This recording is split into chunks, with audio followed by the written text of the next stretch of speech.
As máquinas comezan a traballar na avenida Infanta Elena. Esta mañá arrancaron as obras de desdobramento e humanización cos que a Deputación e Concello mellorarán a seguridade viaria e a accesibilidade neste vial, unha das principais arterias de entrada á cidade pola que transitan a diario preto de 9.000 vehículos. A alcaldesa e o presidente provincial supervisaron o inicio dos traballos no treito que vai dende o enlace coa Ronda Norte á Glorieta 25N. Este eu creo que é un claro exemplo da colaboración institucional entre, neste caso, o Concello de Lugo e a Diputación de Lugo para levar a cabo unha obra moi importante que efectivamente beneficia principalmente a cidade, pero tamén ao conxunto da provincia, porque é unha arteria fundamental entre a cidade e a salida á zona norte, que utiliza moitos ciudadanos non só da capital. Mais aló de ser unha vía de entrada, queremos que sexa tamén unha vía que faiga de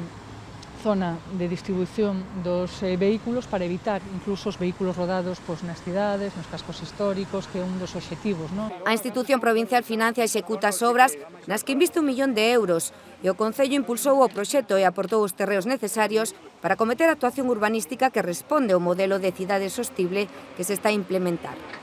Este desdoblamento de Duquesa de Lugo tamén poñerá en valor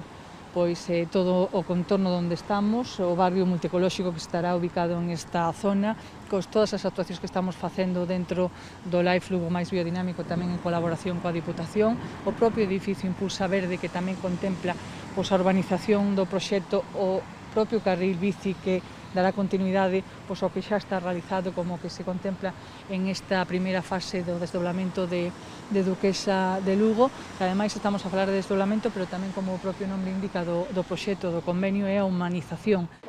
Con esta actuación, que prevé un prazo de execución dun ano, Duquesa de Lugo pasará a ter entre 2 e 3 carrís de circulación por cada sentido, unha rotonda á altura de Paulo Fabio Máximo, carrís bici, beirarrúas, iluminación LED, mobiliario urbano e arboredo en todo o percorrido.